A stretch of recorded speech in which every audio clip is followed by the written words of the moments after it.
ગામમાંથી આવેલા તમામ વડીલોને અંજલિ ઠાકોરના સાક્ષાત નમસ્કાર।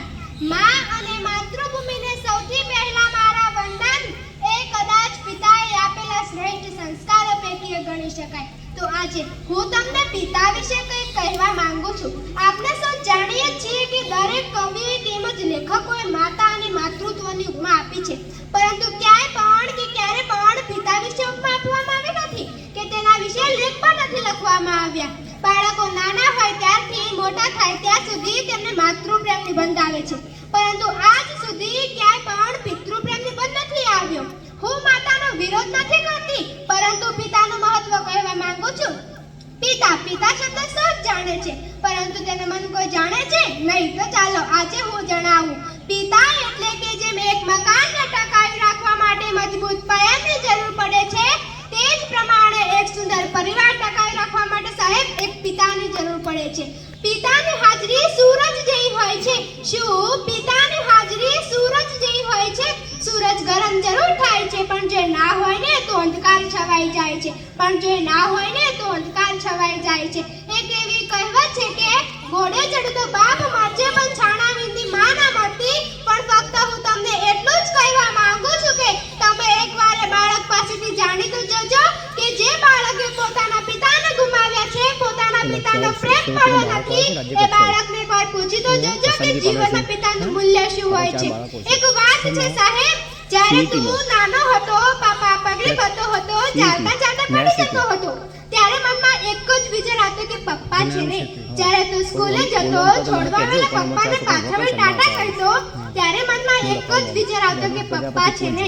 જ્યારે તું મોટો થયો, કોલેજે જતો, મોજ મસ્તી કરતો કે કોઈ મૂંઝવણ અનુભવતો, ત્યારે મનમાં એક જ વિચાર આવતો કે પપ્પા છે ને। પણ તારા લગ્ન બાદ તારી પત્નીના કહેવાથી તારા પપ્પાને વૃદ્ધાશ્રમમાં મૂકતા પહેલા તને એ વિચાર કેમ ના આવ્યો કે પપ્પા છે ને?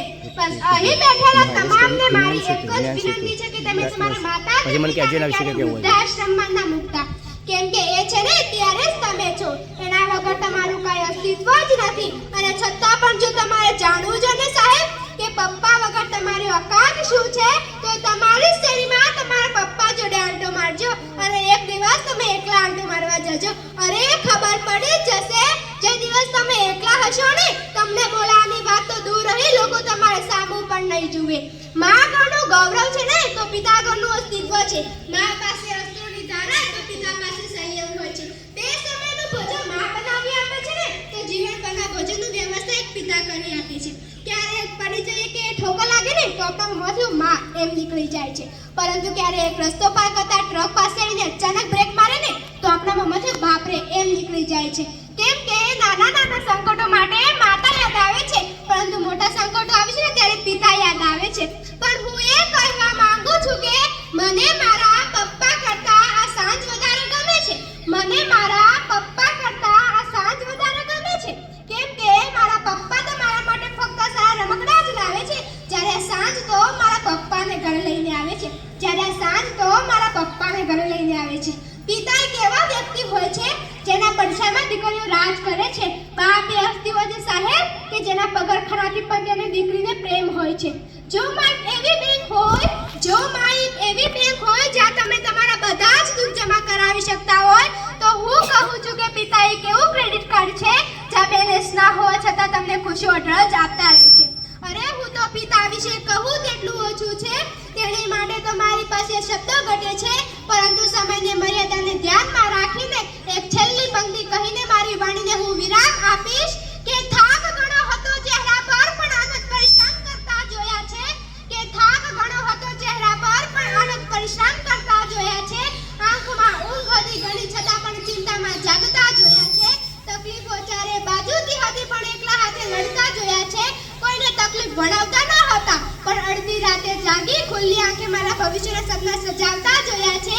પાય ભેગી કરી અમારી ખુશીઓ ખરીદતા જોયા છે, અને એ ખુશીઓ માટે પોતાના શમડાઓને રોતા જોયા છે।